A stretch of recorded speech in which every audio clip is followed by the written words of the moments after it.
जैसे हमारे सामने एक 22 साल की अगर खूबसूरत बाला आ गई, बिना बोले भी निगाहों से कोई वाणी से बात हो जाती है और प्यार हो जाता है जी।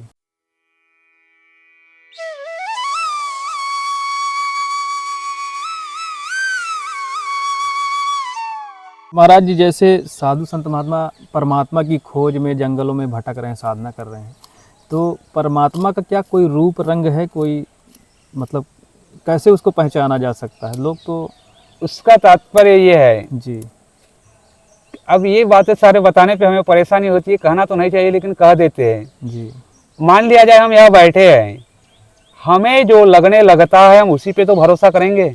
अनुभव। लगने जो लगता है जी बस मनुष्य उसी को मानता है, लगने जो लगता है। जी जी जैसे हमारे सामने एक 22 साल की अगर खूबसूरत बाला आ गई, बिना बोले भी निगाहों से कोई वाणी से बात हो जाती है और प्यार हो जाता है जी कि हमें लगने लगा, दिल की धड़कनों ने हमें एहसास दिलाया कि सामने वाली खूबसूरत वाली बालिका मेरी प्रेमिका बन सकती है। जी उस प्रेमिका को महसूस हुआ कि सामने में बैठा यंग स्कॉलर मैन मेरी बातों को समझ सकता है, जी न कुछ कहे न कुछ बोले, दोनों नौत वगैरह हो जाते, फरार, शादी हो जाती है। जी लगने आपको भी लगा, लगने उसको भी लगा, तो फिर ये धर्म की बात हृदय को महसूस कराती है। जी धर्म की बात हृदय को महसूस कराना चाहती है, और वो ऐसे महसूस कराती है जो नहीं मानने के लिए हम तैयार नहीं होते, मानना ही होता है। जी जी और मानने के बाद में वो जो लगने लगता है, जैसे मान लिया जाए किसी किसी को 100+100+100 की गणित आती है, जी हमको नहीं आती, इसमें दिमाग का कोई रोल नहीं है, जो कुछ रोल है वो हार्ट का है। ब्रेन के साथ साथ में हार्ट का भी होना जरूरी है। जी तो हार्ट महसूस करवाता है, हार्ट याद रखवाता है, फिर इसमें ब्रेन का क्या रोल है? तो ब्रेन का रोल है सहनशीलता। भाई जैसे सौर ऊर्जा की पट्टी है, तो सौर ऊर्जा का भी तापमान होना जरूरी है, और एक बैटरी और पट्टी का भी होना जरूरी है, बिल्कुल। तब तो बल्ब जलेगा। तो हर्ट जो है, तो मान लिया जाए जो महापुरुष है इनका हर्ट कैसा होगा? क्या इनका हर्ट सामाजिक क्षेत्र का होगा, या इनका हर्ट मान लिया जाए धन कमाने के चक्कर में होगा? क्या नहीं, इनका हर्ट एक अंगूर के भांति है, फल में। अब सामाजिक व्यक्ति का हृदय कैसा है? एक खजूर के जैसे, जो ऊपर में कोमल अंदर में कड़ा। फिर किसी का हृदय है नारियल के जैसे, ऊपर में कड़ा तो अंदर में मुलायम। और फिर किसी का हृदय है एक सुपारी के भांति, ऊपर से कड़ा तो अंदर तक कड़ा। लेकिन संत एक अंगूर है, बोल उसका हृदय क्या होगा? जो 7वां गुण के बल पे पूरा विश्व ही देख सकता है। वहां जाकर देखने पे उस चीज के दर्शन होंगे। मैंने एक बार मुझे अनुभव हुआ, इतनी बड़ी शक्ति तो झूठ भी हो सकती है या सच भी। जी मान लिया जाए हमारे भारत देश का एक ऋषि मुनि अपने कागज पे अगर लिख दे, तो संसद में बैठे मेंबर ऑफ पार्लियामेंट को कानून बनाना पड़ेगा, लिखना पड़ेगा उनको भी। तो इसका तात्पर्य यह है कि फिर सच्चा ज्ञानी कौन है? कभी कभी क्या होता है, हमारे हाथ में ऐसी पेन होती है, जी हम घरों में होते हैं, पेन हमारे हाथ में होती है, हम कमरे में ढूंढते हैं कि मेरी पेन कहाँ है। होता है कभी कभी, बिल्कुल। पेन हाथ में होती है, हम कमरे में ढूंढते हैं कि पेन कहाँ है, नहीं मिली तो कहते हैं पता नहीं, फिर पता चलता है कि पेन मेरे हाथ में है। क्या ज्ञानी ये भूल सकता है क्या? हम कभी कभी भूल जाते हैं कोई भी सब्जेक्ट, ज्ञानी भूल नहीं सकता, ज्ञानी उसको कहते हैं। यानी विश्व के ऑल सब्जेक्ट को जानने वाले को ही नॉलेजमेंट कहा जाता है। जी। चाहे वो किसान हो, चाहे वो व्यापारी हो, चाहे वो मास्टर हो, चाहे डॉक्टर हो या इंजीनियर हो, जी बिल्कुल। उसे ज्ञानी कहा जाता है। ज्ञानी की परिभाषा एक है। दूसरी है अज्ञानी। अज्ञानी जानता है क्या? 11 सब्जेक्ट से बनी विश्व 10 सब्जेक्ट को ज्ञानी अज्ञानी जानता है, 11 सब्जेक्ट के बारे में कुछ नहीं जान सकता। जैसे एग्जाम्पल है, मान लिया जाए हमारे अंदर में अगर तबीयत खराब हो गई, हमारा थोड़ा मोड़ा दर्द, उसका टोटल ज्ञान किसको होगा? डॉक्टर को होगा, उस तबीयत के बारे में। उसी हिसाब से उसका डॉक्टर बना है, स्वास्थ्य को सुधारने के लिए डॉक्टर बना है, तबीयत का पूरा पूरा ज्ञान डॉक्टर को है। उसी प्रकार विश्व के सारे नॉलेज को, नॉलेज का ज्ञान किसको है? ज्ञानी को। मान लिया जाए कंप्यूटर की उत्पत्ति 1856 में हुआ। 1856 में जब कंप्यूटर की उत्पत्ति हुई, तो 1600 ईस्वी सन में जीने वाला ऋषि मुनि जानता था क्या कंप्यूटर को? हाँ जानता था, जानता था। जैसे मान लिया जाए, मैंने एक एग्जांपल लगाया, अभी सीमेंट बनती है कंपनियों में, वो सीमेंट कैसे बनती है? पत्थर को पीस करके। जब भारत के सारे पत्थर अगर खत्म हो गए तो क्या करेंगे? नदी की रेत से सीमेंट बनेगी लाल कलर की। ये मुझे कैसे ज्ञात हुआ? वैसे ही 1600 ईस्वी सन में जी रहे मेरे जैसे ऋषि मुनि ने जान लिया कि 1856 के बाद में भारत में एक नया कंप्यूटर का जन्म होगा। आने वाले समय के बात को जान लेना।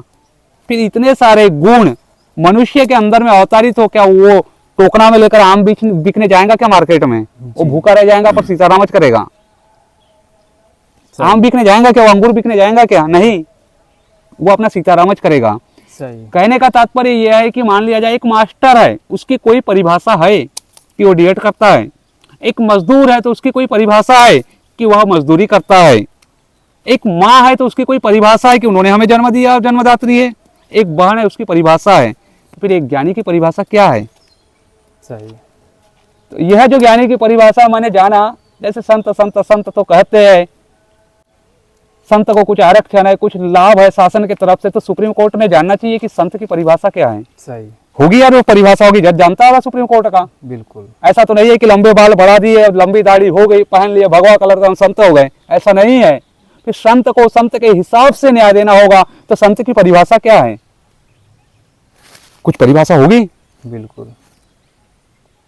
जो परिभाषा के बाहर है वो डलते हैं, जो परिभाषा के अंदर है वो नहीं डलते। ऐसा है। अगर हम WT सफर करेंगे तो कहाँ तक? नागपुर तक। उसके आगे कल्याण में पूरी चेकिंग होती है। बंबई नहीं जा सकते बिना टिकट के, नहीं जा सकते। सही बात है। और जिसके पास टिकट है वो बंबई नहीं दिल्ली भी जा सकता है। तो सुप्रीम कोर्ट जानती होंगी कि हमारे भारत देश के ऋषि मुनि की परिभाषा क्या है। उस परिभाषा के अंदर में जो ऋषि मुनि बैठा हुआ है, ट्रेन उसको फ्री है। जी। अब उसका ही झोल्टिंग हम कर देंगे कि नहीं भगवान हम भी पहन लिए, हमको भी ट्रेन की सफर हो, हम भी WT चलेंगे, तो फिर वही है, धक्का मार के उतार दिया जाता है। सही है। सही बात है। यानी ज्ञानी की कोई परिभाषा है, उस परिभाषा के अंतर्गत होता है। जैसे मैंने अंदाज लगाया, जी। जैसे एक गुना होता है 75 गुना 75 plus minus into 2b multiply 75 2b 75। यार 75 का गुना या भाग करना है, गुना ही करना है, मान लिया जाए 75 गुना 75। अब इसके लिए हम क्या करना चाहिए? 75 को एक बार लिखेंगे, 75 को 2 बार लिखेंगे, 75 को 3 बार लिखेंगे, ऐसे 75 को 75 बार लिख करके हम प्लस कर देंगे, उत्तर नीचे में आ जाएगा जो भी है XYZ। लेकिन उस गणित को 75 से 5 का पहाड़ा 7 बार पढ़ने पे 35 का 5 हाथ का 3, इस तरह से फिर 7 का पहाड़ा 5 बार पढ़ने से इस तरह से इसका आंसर बड़े ही सरलता से आता है XYZ। ये प्रणाली किसने लिखा होगा? कौन जानता रहा होगा? ये विद्या मानव को नहीं है। एक कौन होगा जिसने मानव को ये गणित सौंपा है? यार हम तो छुड़ाते हैं ना, तो उसकी हल करने की विधि कौन जानता था कि आटे से रोटी बनती है और आटा से बनता है भजिया? हमने आटा को देखा। ये कौन जानता था कि आलू को खाते? वो तो किसी पहाड़ के नीचे दबा हुआ था। तो फिर उस गणित को शोध करके 75 प्लस 75 इज इक्वल टू 5 5 10 का 0 हाथ का 1 7 7 14 plus 1 5 0 XYZ 20 plus 20 is equal to 40। ये किसने सिद्ध किया होगा? इसका जवाब सरकार नहीं जानती, जो शिक्षा विभाग को हाथ में लेकर आज पूरे भारत को पढ़ा रही है। इनको पूछ लो जाकर कि अनारो आम का, कल्लम का, खरगोश का, गणेश ग की उत्पत्ति करने वाला हुई दे। तो डीएड का छात्र कहता है देवनागरी लिपि। देवनागरी लिपि से अ शब्द की उत्पत्ति हुई, फिर हुई दे, क्यों निकालने वाला कौन है भाई? जब संस्था है तो उसका संस्थापक भी होगा। बिल्कुल होगा। तो फिर ये हुई दे कमल, ये 3 अक्षर को जोड़ करके पढ़ना सरकार ने मुझे सिखाई। मेरा नाम कमल है और मैं सीखा। और ये 3 अक्षर को सोच करके इस पृथ्वी पे ला करके लिखने वाला सबसे पहले व्यक्ति कौन है? अरे वहां भी बनाओ यार कुछ पर्यटन, वहां भी लगाओ सीमेंट, उसका भी नाम फेमस होना चाहिए। सही। जिसने निकाला। तो फिर हुई दे, यानी बिन बाप की औलाद हो गए हम। पढ़ते तो हम है पर उसका बाप कौन है? यानी हम बिन बाप की औलाद हो गए। ऐसी बात होगी ना यार। सही। भाई कोर्ट है तो उसका बाप है जज, कोर्ट है तो उसका बाप है ना जज। उस हिसाब से जो हम पढ़ते हैं कमल, भाई ये 3 अक्षर को शोध करके निकाला किसने? जो तुमने शिक्षा विभाग को अपने हाथ में सौंपा। जिसकी रोटी तुम चबाते हो तो उसका दाता कौन है? सही।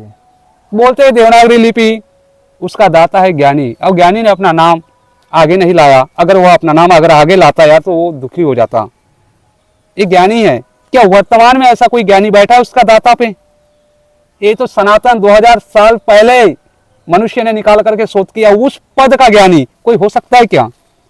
तब भी कटहल था, तब भी आम था, तब भी केला था, आज भी कटहल है, आज भी आम है, आज भी केला है। तो तब वो ज्ञानी ने शोध करके अक्षर को निकाला, वो ज्ञानी आज इस पृथ्वी पे है क्या? नहीं।